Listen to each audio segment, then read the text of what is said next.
Yes, yeah. Craig Bohl, Executive Director of the AFCA. He has been a busy man, obviously former head coach at North Dakota State, also a great run at Wyoming, played his football at Nebraska. He joins us now. Craig Smoak, Paul Catalina, David Smoak on 365 Sports. Craig, thank you very much for your time. Obviously, I know an incredibly busy time. I would ask you, what are the 2 or 3 or 5 or 20 perhaps things on your plate right now? Because I know there's so much going on. But what are the challenges right now with your coaches and college athletics?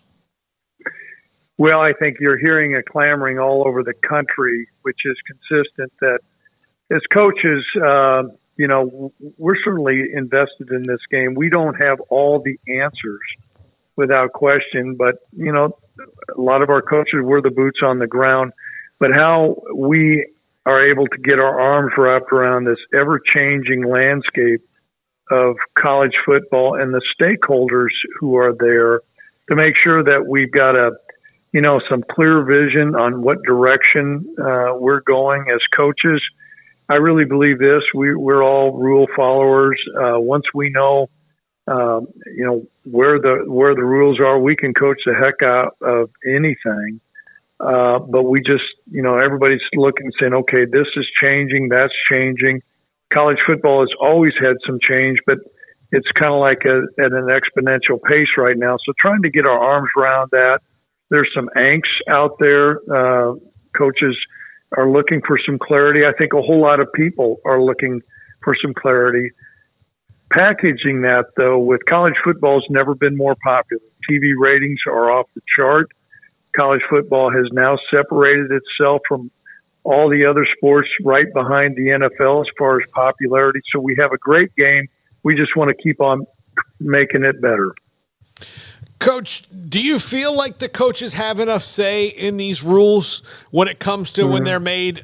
Some of them are so complex, and especially when it comes to some of these new NIL things, that they seem like they're a little bit easy to break. Like some of the things seem kind of innocuous or something that everybody would do, and then they break the rules and you get in trouble. Do you guys have enough say on what the practical application of the rules are?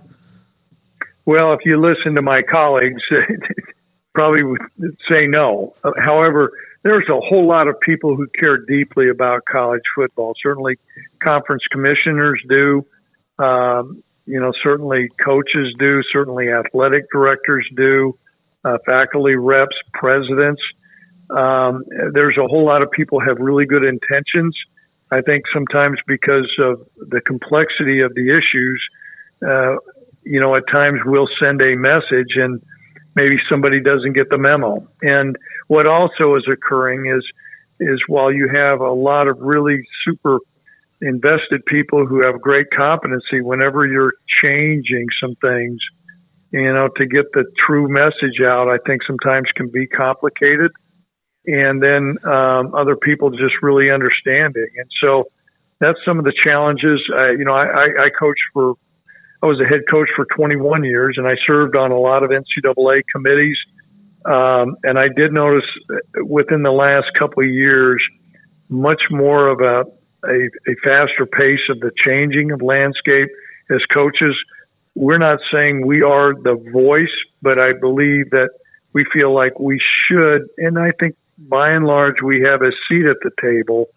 And it's my job as the AFCA Executive Director to coalesce some of the information from our coaches and then bring it forward to the powers to be.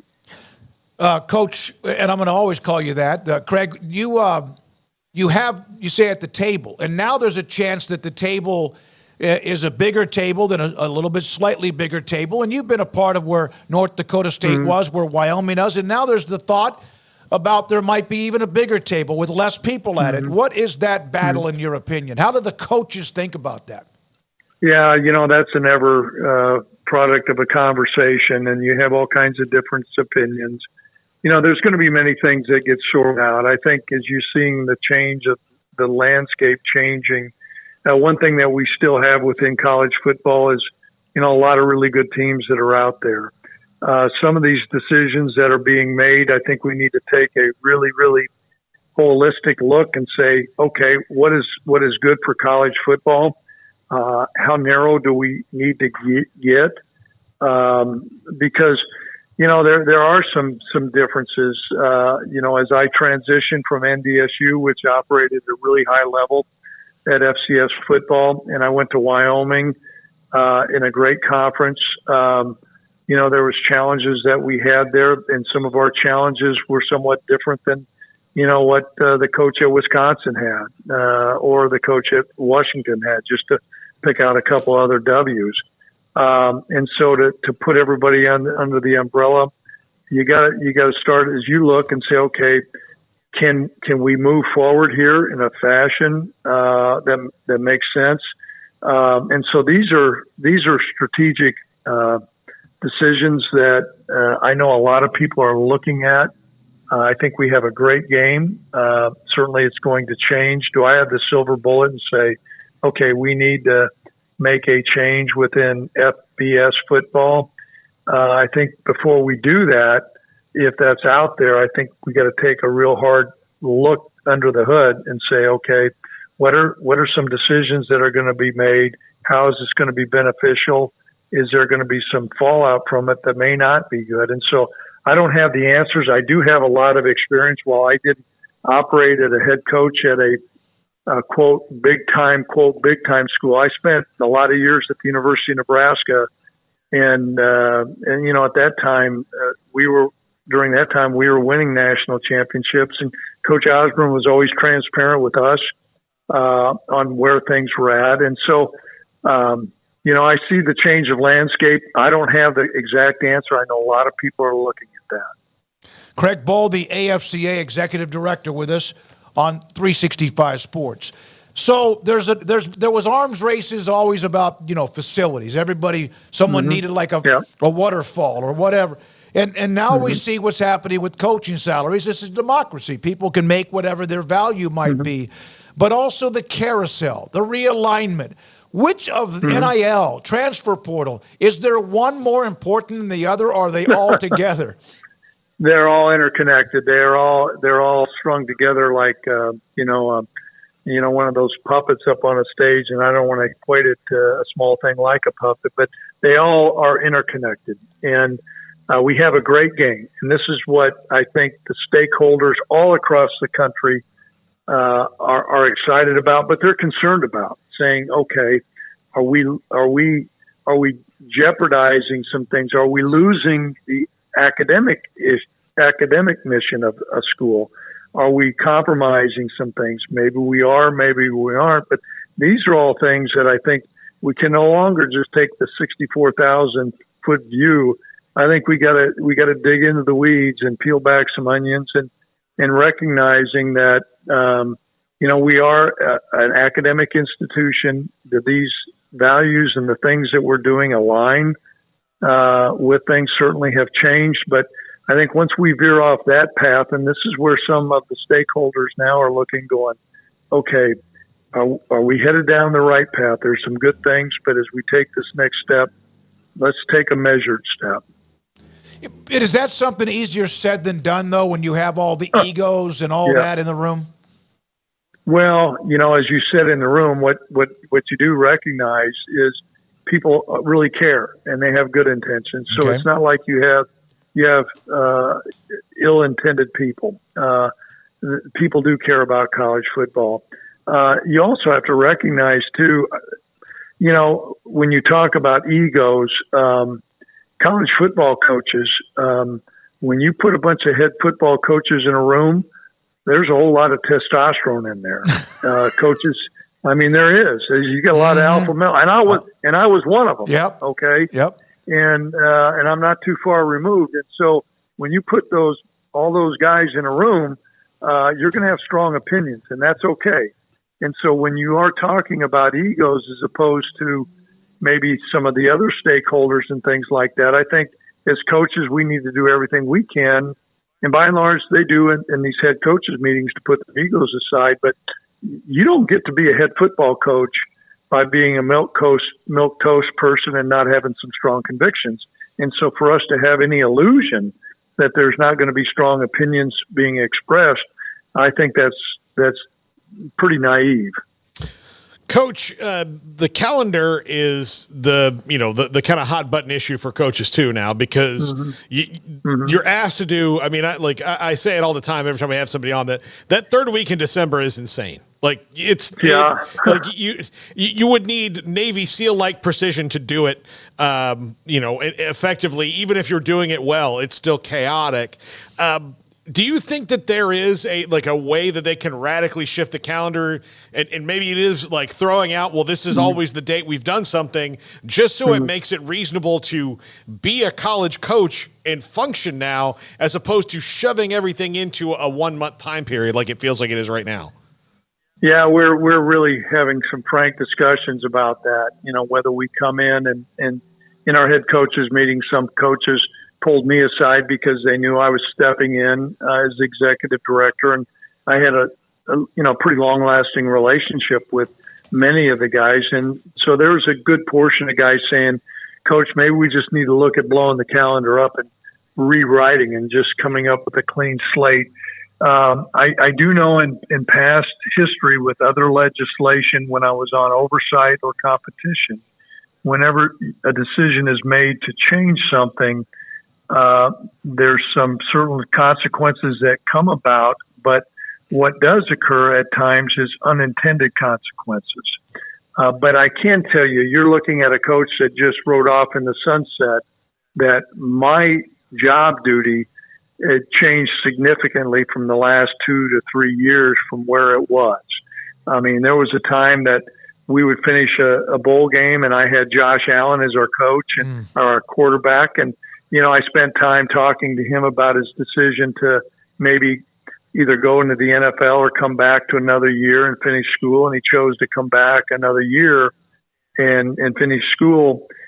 And I'm not saying Josh would have left Wyoming, but things have changed to the point where the bowl game was over. You had guys coming and going. And this is where, and you work like crazy and you finish your season off and hopefully with a win, and you're playing your bowl game like we did late in December 30th, to where during that time you're recruiting, you're having guys come and going, you're dealing with transfer portal. This is a time where coaches used to decompress a little bit, and that is now gone. That does not exist. And so some fatigue, there's also angst and some frustration, and coaches care. They care about their team. They care about their roster, but there's only so much gas in the tank. And so I think as we're going, we're looking at, saying, okay, is there a better way to maybe manage some of this stuff? Because some of these things have changed and they're real, and the horse is out of the barn and they're not changing. So for us to be bullheaded and say, by God, our dates and our signing dates and all these other things are perfect and we're not changing, I think that would be a misstep. Craig, is there a chance we start to see Nick Saban's 72, but he was a young 72, but he moved on. You 65, you're now in administration with the AFCA. We've heard Dabo kind of. Is there a chance, if things aren't fixed, and I mean quickly, that we could see great coaches leaving the game? Well, the names that you just mentioned, to put my name with those other two guys, I think it's a little bit of an overstatement. So thanks for putting me in that group, but I can hardly hold their water. Without question, Coach Sweeney is passionate. Coach Saban done a remarkable job. And I think that they will all tell you that the game has changed. But I took this position not because, okay, the game's changing and I don't like the narrative, and so I'm getting out. I don't know what Coach Saban's motivation is. I know Coach Sweeney in our head coaches meeting, was as fiery and as passionate as he could ever be. But I did not get the sense, okay, the heck with this. But I can tell you it does. I looked, and here was my rationale. I looked at where I was at, what was going to be required to keep on moving Wyoming up the ladder. We had won 9 games for the first time in 28 years. But I also looked and said, all right, some coaches stay too long. My mentor, Coach Osborne, wrote out on beating Tennessee in the national championship game. I'm no Tom Osborne, but he set a great roadmap for me. And I had an honest conversation with myself and my family and said, you know what? It's time for this old cowboy to ride off in the sunset and a new set of eyes to come on it. Whether these changes are affecting other coaches, I know that narrative has been thrown out there. I think it would be disingenuous to say, I don't know if that's a right term. I went to Nebraska. You have to give me a pass on that. I'll get a call from the president now at Nebraska. But I think I get why people are saying that. I have not heard Coach Saban come out and say, you know what, I'm closing up shop because I just can't deal with it. I'm not saying that. I had a pretty long career, but I chose to leave simply because I looked at what was out there. It was going to take a younger set of eyes to keep on moving the needle forward. If you don't mind, you mentioned Tom Osborne, and I was born in Nebraska, so I think the word was right, by the way, and a lifelong fan, although 97 does seem like 100 years ago. Yeah, it does. What did you learn from him? I'm sure a lot, but what were the fundamentals of what you learned from Tom Osborne?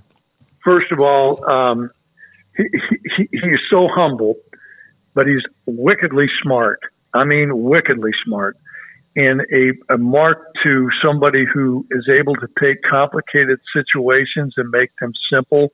He always had that way about him. He was able to, I was on the defensive side coaching the black shirts, and he would come in and we had some great coaches, and we'd have all these things on the board, and he'd look and say, well, isn't that like that? Isn't it like this? Why don't you just do both of them together?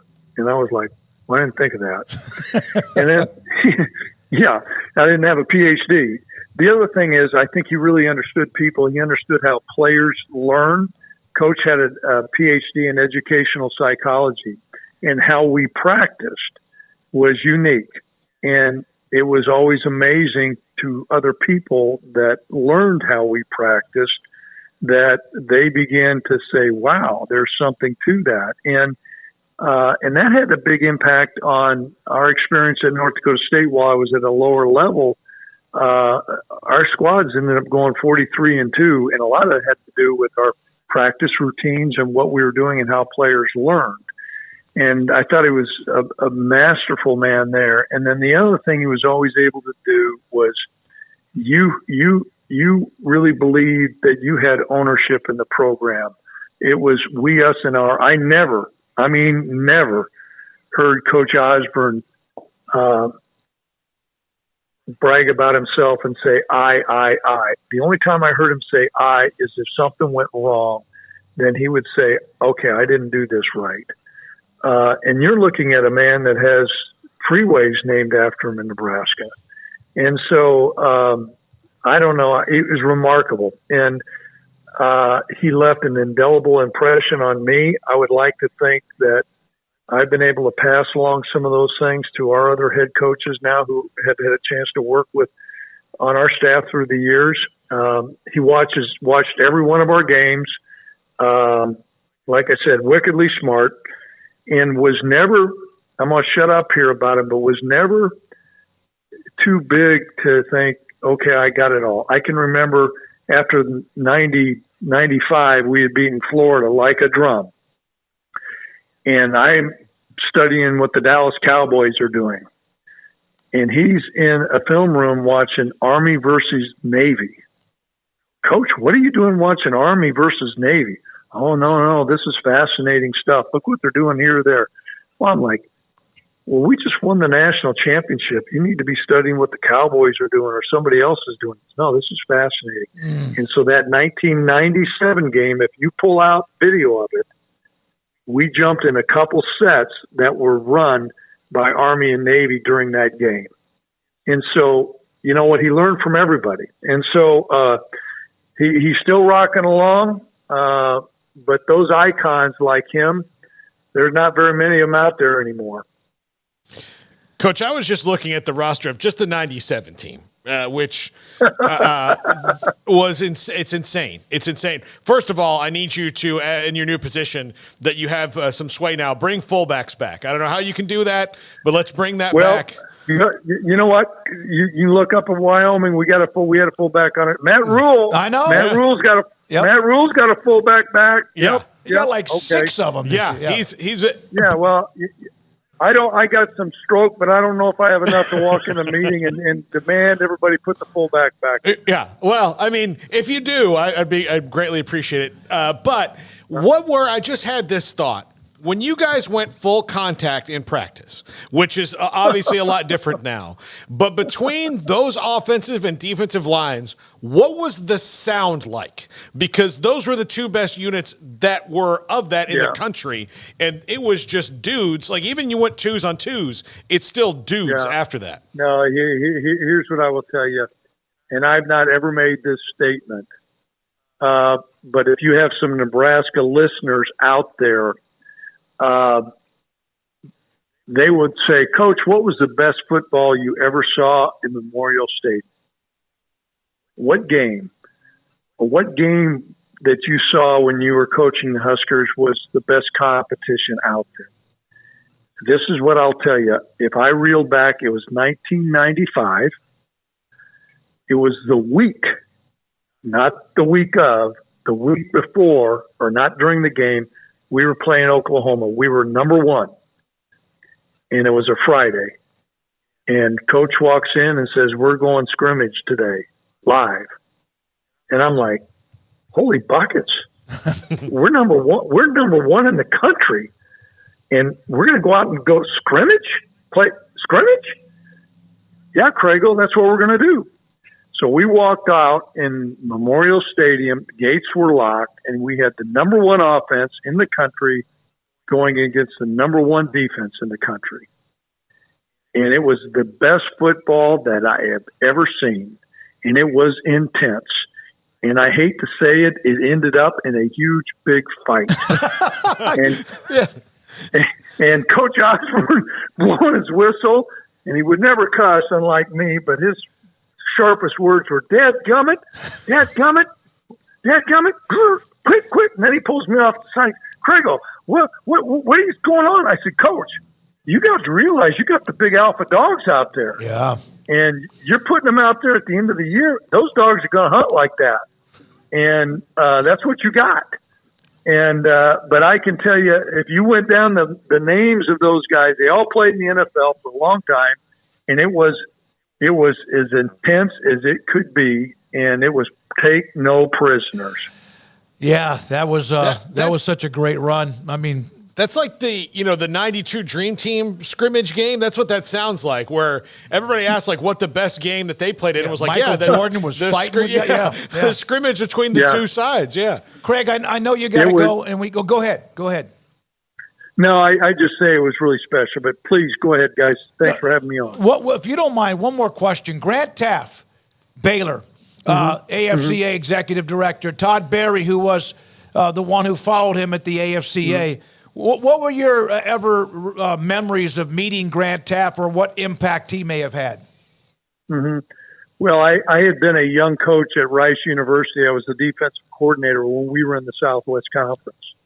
And, Coach Teaff was coaching at Baylor at that time. And we had some spirited games with him. Here's my sense. When Coach Teaff would walk into a room, whether it was when he was in the Southwest Conference as a head coach and we had our meetings, or serving as the AFCA Executive Director, he was and is a statesman. When he said things, there was such everybody hung into his last words, and I will tell you, as I said, you had a lot of alpha males and head coaches, but we all got our marching orders from Coach Teaff. I mean, he had a great vision, and he pushed our organization forward. He always operated with integrity. He always did the right thing, and he always said the right thing, and he cared deeply. Working side by side with Todd, I was a young assistant coach at Tulsa, and we worked together for about a month, and then he had left and gone on to another opportunity. but Todd and I kind of grew up in this profession hand in hand. He went and was a head coach at different levels. You know, he certainly, when he took over the AFCA, he had a great business mind. He's also a smooth politician. He's able to operate and put the AFCA in position where you have a seat at the table. This is a codified seat on the Football Oversight Committee, which has a huge impact. He was on the competition committee as well. He's done a remarkable job managing and putting our organization to where we were thinking outside the lines, everything from websites to podcasts to different agendas that we were on and running conventions. We just completed a convention. We have over 12,000 members now. Just done a remarkable job, a low ego guy, a dear friend of mine, and he and I have been walking hand in hand during this last couple of weeks, and he's helping pass the baton off to me, and it's a pretty ominous position. I can't wait to come over and see you at the office. We're right around the corner, about a mile away. But, Craig, I know we've spent more time than we asked. Thank you for your time, and look forward to what you do. Okay, before we get off, what town were you born in Nebraska? I was born on Offutt Air Force Base in Omaha. You're an Air Force brat. Okay. Yes, sir. Yes, All sir. right. I can't wait to meet you. Okay, guys. Thank you, Coach. You bet. Look forward to meet you. Bye now. Craig Bohl, AFCA Executive Director. Some of the stories